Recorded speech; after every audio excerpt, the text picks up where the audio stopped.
Perfect. So we're up and running, right, Teresa? We're good. Okay, perfect. Well, thank you all so much for attending or watching the replay of our Ward 4 Town Hall. It's the first one of 2022. So thank you all for joining or watching on the replay. Tonight, we're going to be talking with some of our leaders in the space of public safety here in the city of Tucson. So as always, I just want to thank you all for your engagement and taking time to listen in to what is happening within these departments. So if you want to just save your questions till the end, we're going to go around the horn and hear from our leaders in public safety. And then we will get to any Q&A that may exist that you all may have tonight. So we're going to first start with our Assistant Police Chief, John Strader. Thank you very much, Councilmember Lee. I do want to just update your constituency on a few things going on over at TPD. And one is that we have recently conducted a reorganization, and this was to align with the priorities set out by Chief Kazmar.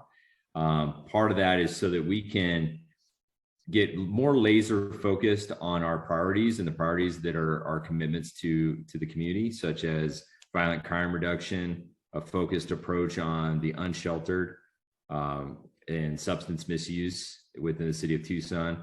Part of that is through partnerships and relationships that we're either growing or creating within the Pima County Attorney's Office, with judges that hear the initial appearance hearings, and making sure that there's a mutual understanding of the impact of all of our individual policies and changes and how that impacts each other and how that ultimately impacts the community.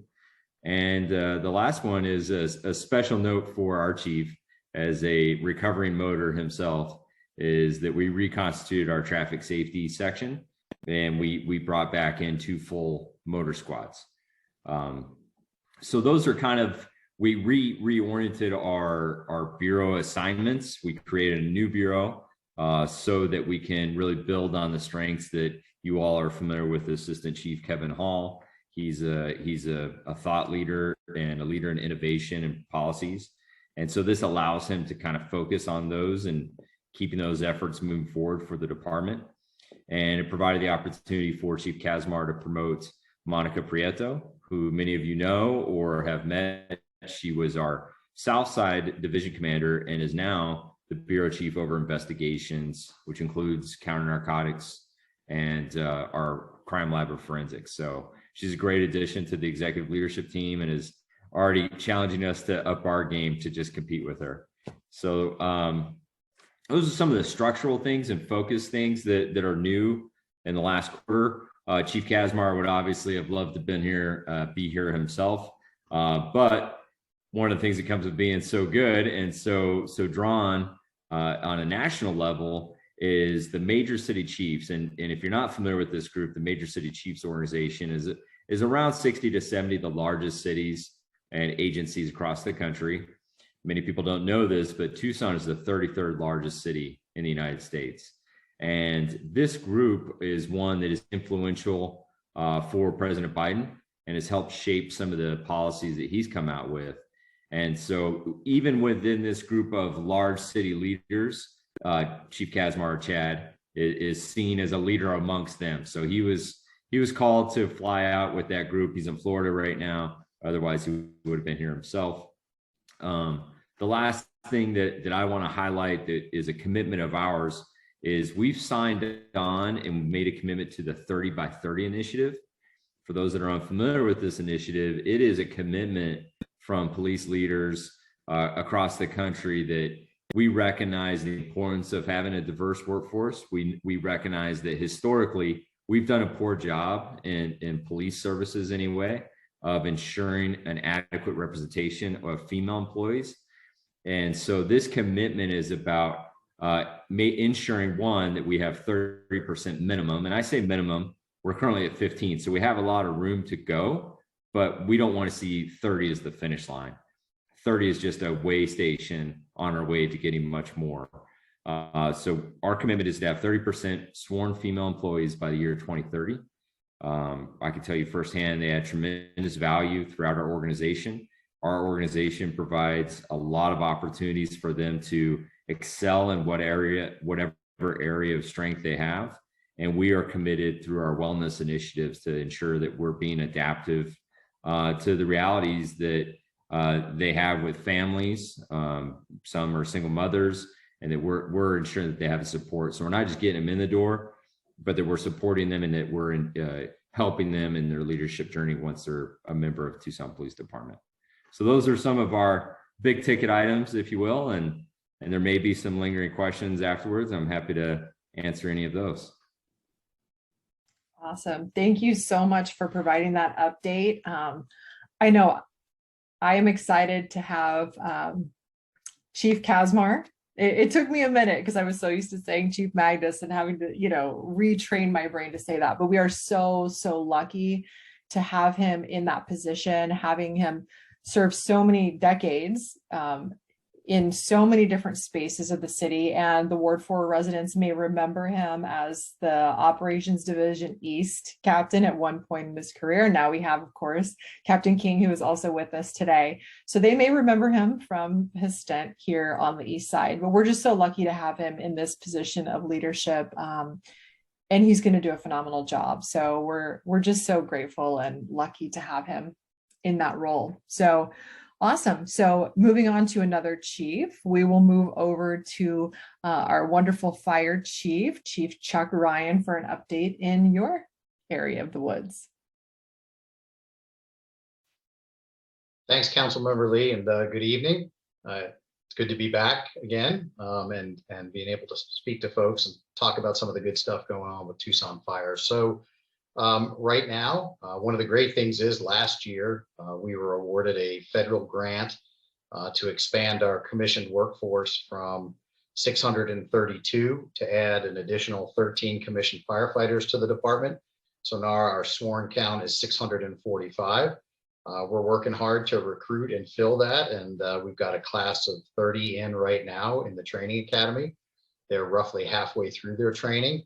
And they should all graduate right around the middle of June. So that'll infuse 30 new people into the department. And then the great news is that following that, right after the start of the fiscal year, July 1st, shortly thereafter, we will start another recruit academy. We're aiming to put somewhere on the order of 40 to 45 recruit firefighter and EMTs into that program as well. So that process takes about 22 weeks. And with a little bit of luck, we'll yield at least 35 to 40 of them on the outs, walking across the stage at the end of that. So slowly building up our workforce back to our solid deployable numbers. Right now, we're down to right around 600 or so. We're running at about 40 vacancies just due to retirements and attrition and whatnot. So a little bit of catch up taking place, but we're making good progress with that. Other good news, and again, a federal grant allowed this. To train 20 new paramedics, existing Tucson firefighters who want to raise their EMS certification level from EMT basic to paramedic. We have 10 people in right now. When that group finishes, because what we do is we take folks offline, meaning what has been shown is this is a very rigorous and intensive program, and to try to have people be successful in it while still working their 24-hour shift schedule, the results are not as good. Typically, you wind up with an 80 to 85% pass rate. What we've found is when we take people offline and let them devote the full 4.5 to 5-ish months of study and clinical rotations, we get nearly, if not 100% pass rate. So that's the best use of the dollars. So we've got 10 folks offline right now going through Pima College's paramedic training program. When they graduate, another month, we'll give a little bit of a gap, and then we'll put 10 more through. So there'll be 20 new paramedic firefighters out on the street serving the residents of Tucson. Some operational updates. We're coming into wildfire season here in Southern Arizona. We've already had what's known as a couple of red flag days, which means basically that wind speeds, relative humidity, the moisture content in the local ground fuel here are all, winds are high, humidity is low, very low, and then the fuel content for the ground cover is high. lead to these red flag warning days. And what red flag warning days mean in the National Weather Service parlance is there's a high likelihood if a fire starts in a wild setting, wildland urban interface setting, the risk of rapid fire propagation and spread is very high. We don't often think about that in the urban environment, the built environment that we have in Tucson, but we do have areas of the city that are part of the wildland urban interface. And then we do have some very closely spaced structures as well throughout the city. So being very mindful of that, and the ask is that you be what they call FireWise. It's a national program to make sure that brush is cleared away from your structures, from your home, your sheds, that sort of thing. You don't have any brush up against it or in close proximity to it. Give yourself a little bit of what we call defensible space, so that in the event of an outside fire, it might not extend to your home, outbuildings, whatever they may be. Structure fire activity in the city remains very high right now. We are up to on target for exceeding 100,000 calls of service this year for 2022, if the straight line math works out. And just by point of reference, in 2020, we were at about 89,000 calls for service. In 2021, we were at just under 100,000. So nearly a 10,000 call swing in just a 12-month period. And we're trending up for 2022 already. So Tucson Fire is super busy. We work very closely with our partners at TPD every day on a variety of issues. And to your point, council member, about the good relationship with Chief Kazmar and his executive team, we are really spinning that up and making it even stronger under Chief Kazmar's leadership, between my executive leadership team and TPD's executive leadership team. So I'll hang on for questions if there are any, but that's sort of a quick update of what's going on with TFD.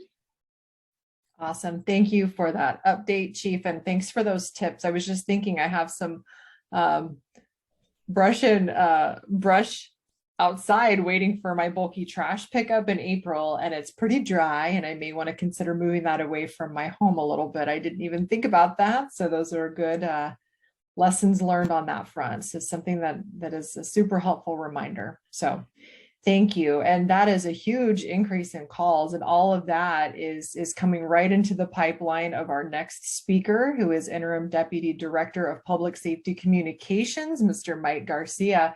Would love to hear how things are going in your neck of the woods. Yeah, thank you, Councilwoman Lee, and everybody out there. Yeah, we've got a lot of great challenges ahead of us, and we've overcome a lot of hurdles over the past year. Some of the things, we had the privilege and honor to work with Chad Kazmar for a while, and got to see him go off to be the chief of police. So we've got a great working relationship, and we recently had a new director appointed, of course, who is Sharon McDonough, who gives her regards for not being able to be here today. She had the opportunity to take a family vacation that she was well in need of and had put off for a number of years. So she's spending some downtime with her family right now. Looks forward to meeting in the future. She, of course, came from Tucson Fire, as did I. So we've got a really great public safety foundation here. And that's something we've really been building on, is the three agencies and the three sectors of public safety working real strongly together.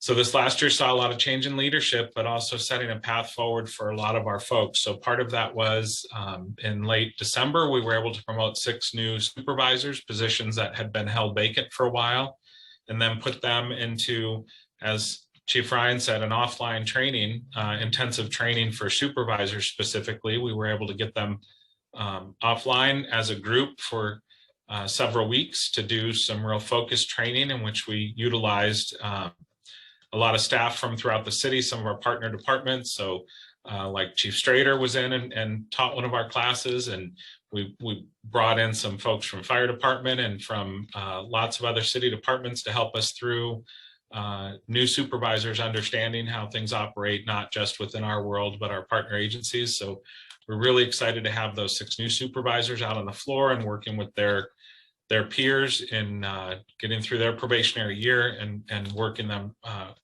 to their successful outcome of that and helping support our department more.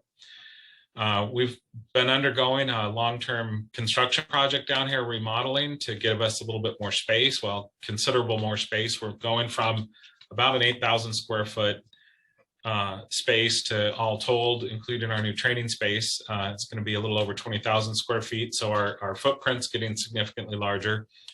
COVID gave us the opportunity to have a kind of a reframing of how the design layout of our positions are, and we'll be a lot more focused on the industrial cleanliness and impact of the workspace on people being able to space appropriately, work in a little bit better position where they can have good social distancing, considering that most of the job and the work that we do doesn't have an option to either be in an office with a closed door or in a remote work environment like a lot of places do. And we're hoping that not just with COVID, but in a lot of other aspects, that'll help us quite a bit. People be a lot more comfortable. And we work some long shifts. We've seen, so we're coming up on the culmination of that. In fact, by probably middle of next week, we're going to be able to start moving some of our positions over. Hopefully we'll be done with the move entirely by the end of April. And then we'll be cleaning up and working out our training space. And that training space is really key. It's something that they've never had down here before.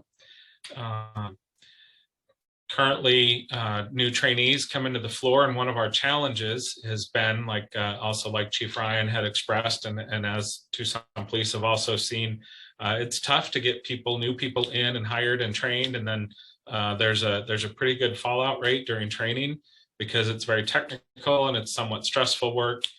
And one of our issues is that we haven't been able to train people in a really good environment that mimics what they're going to see when they start doing the job for real. And what this move is going to give us is a training space where we're going to have 15 positions that are going to be outfitted that completely mimic the live environment, all the same tools, the desk space, the number of computer screens, and everything that they need to do. They'll be able to see and work with and touch and feel and get trained on before they're out there taking the calls and interacting with the public.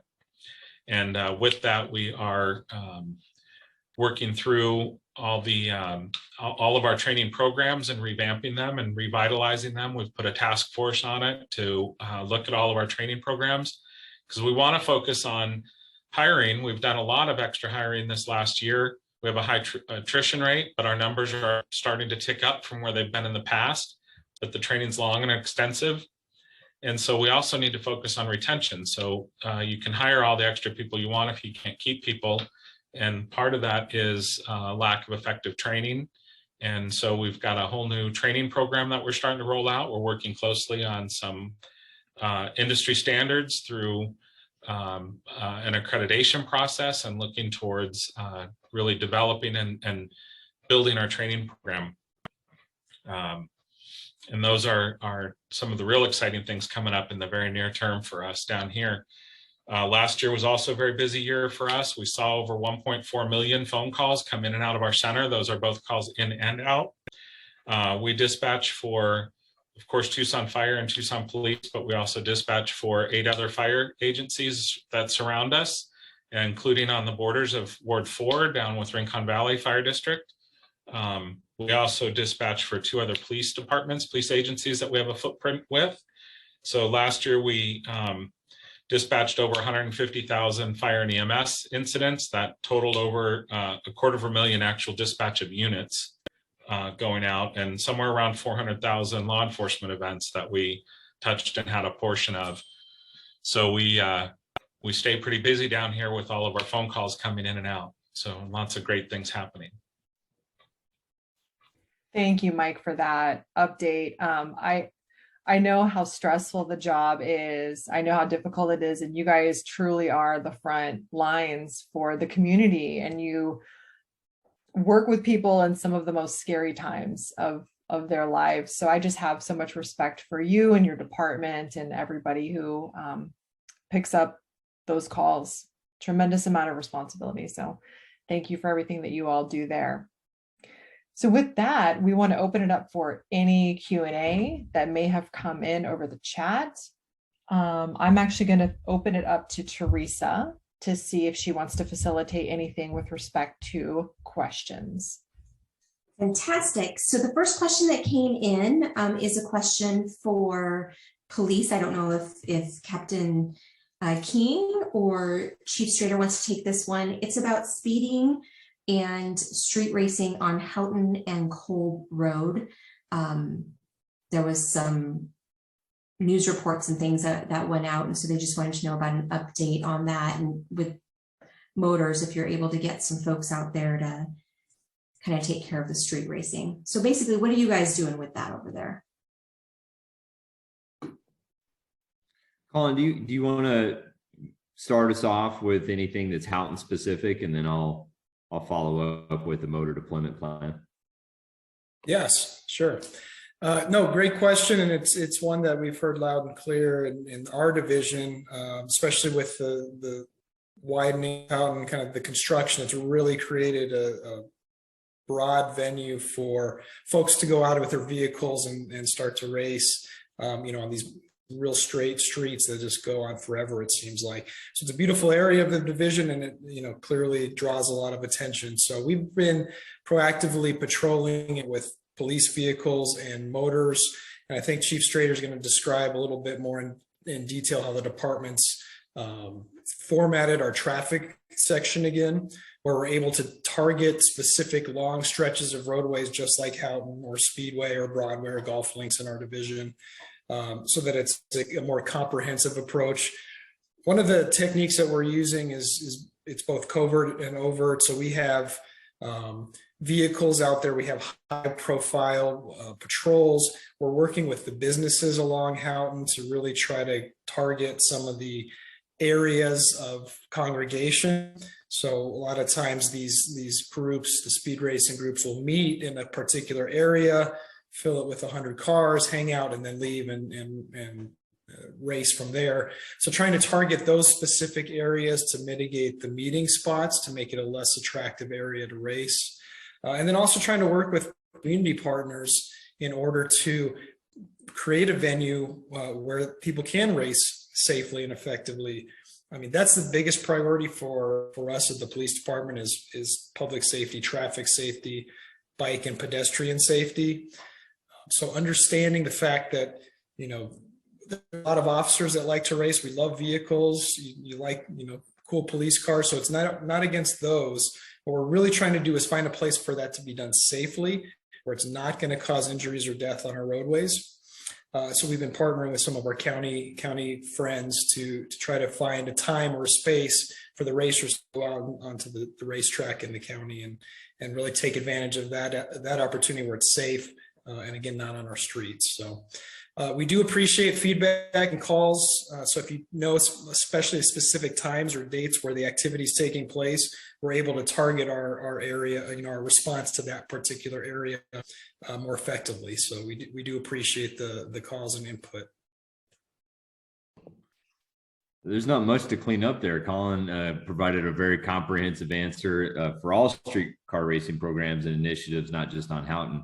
The one thing that I just want to highlight, and it is a significant commitment of resources that we're making by reconstituting motors. With our staffing in the last 2 years, we pulled them back into patrol squads.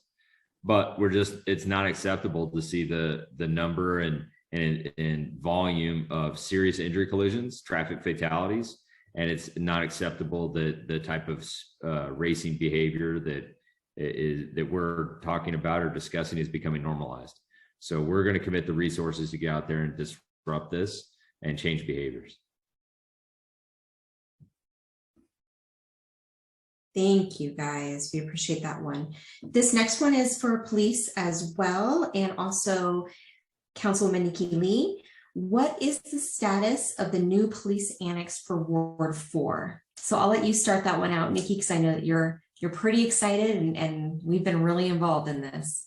Yeah, I'm really excited, and I'm just going to take a moment to brag on you, Teresa, a little bit, because I know you won't do it on your own.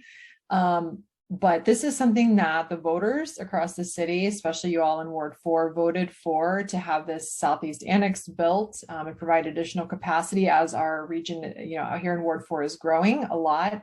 And Ward 4 residents happen to have one of the most talented, educated people in the space of development and planning and development with Teresa. So Teresa was really able to help move this forward and help keep the ball rolling and get things going here. So I'm super excited about it. Teresa, I know you probably don't want to get into the details of the site selection process and everything, but I know there were some specific criteria. I heard possibly from police about wanting to be co-located with fresh donuts and coffee. I don't know if that's true or not, but I think we tried to get really close to that. But with that, I'm going to throw it over to TPD to talk about that project and that capability that's coming online. All right. Well, I will not turn down coffee or donuts, although we try to avoid it as much as possible. Delicious.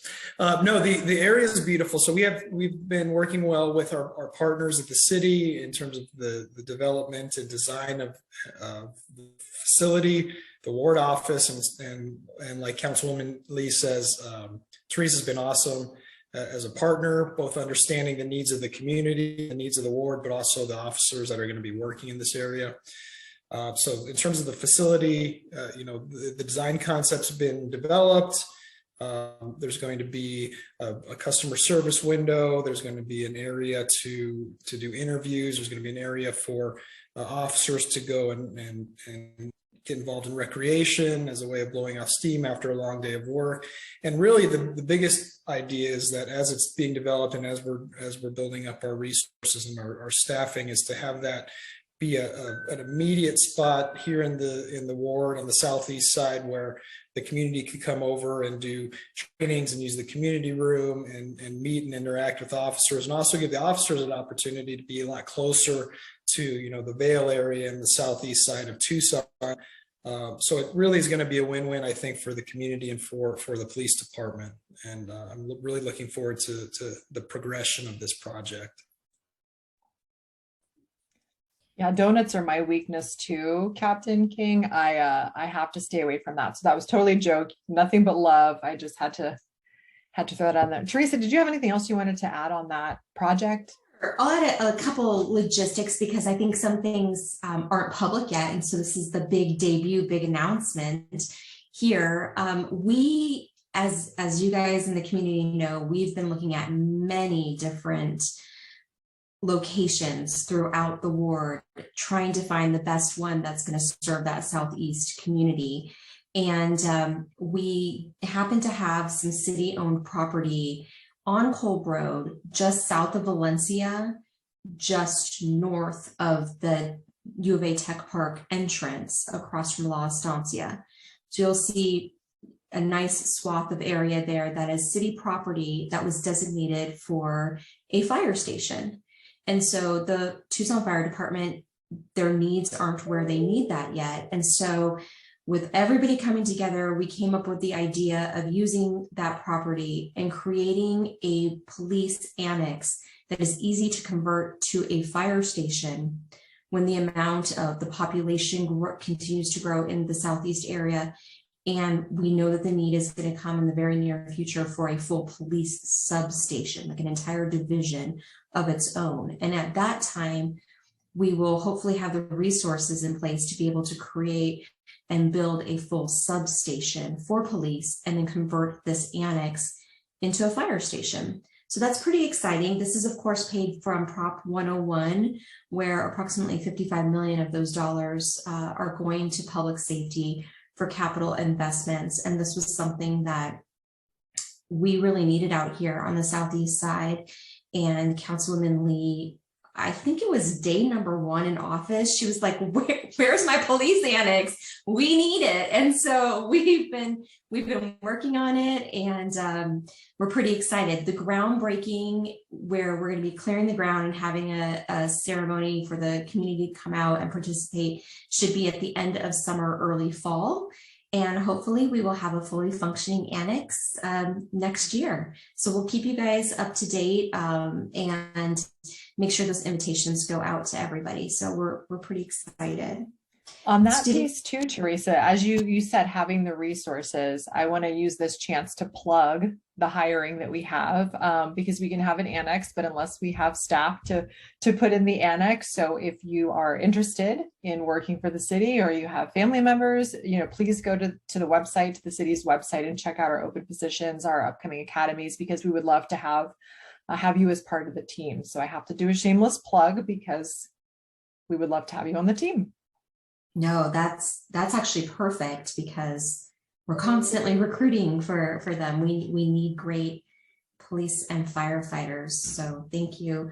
If you want additional information, there is a website. It's called tucsondelivers.tucsonaz.com, and that will have all of our Prop 101 and Prop 407 projects listed on there, and you can get up to the minute updates. So make sure you guys have that, and it will actually automatically generate communication to you too if you set your profile up correctly. So that's kind of fun. So the next question is for you, Chief Brian.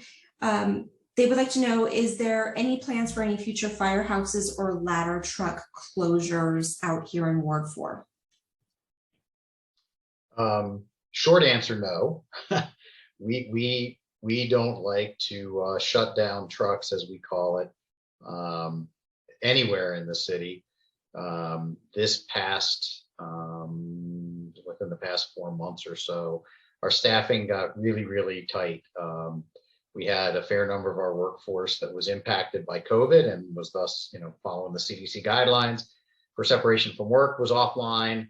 And our existing, not only our vacancies, and vacancies only tell part of the story when we talk about public safety staffing, right? So you can have vacant headcount, but then both police and fire are physically demanding professions, and we have people get injured, and that takes them offline for a period of time until they can heal.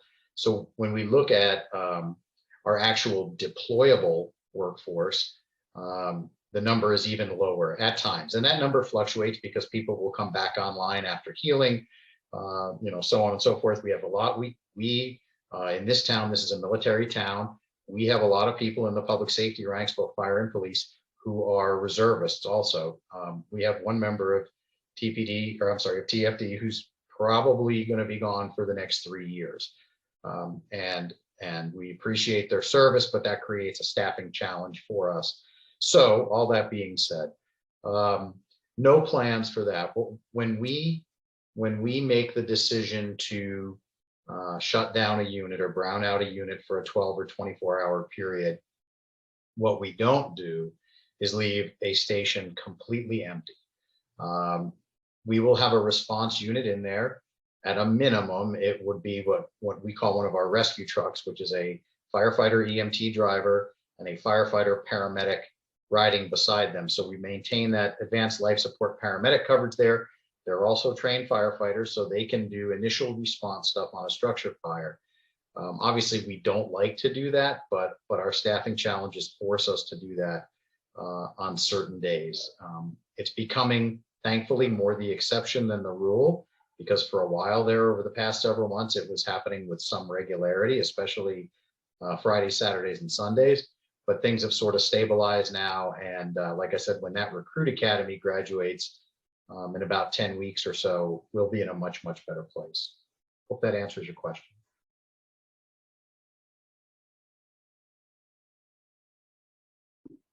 Great. I don't see any more questions coming in. If you have any other questions, feel free to type them in the QA box. If not, we can pass it over to Councilwoman Nikki Lee. You can have a closure.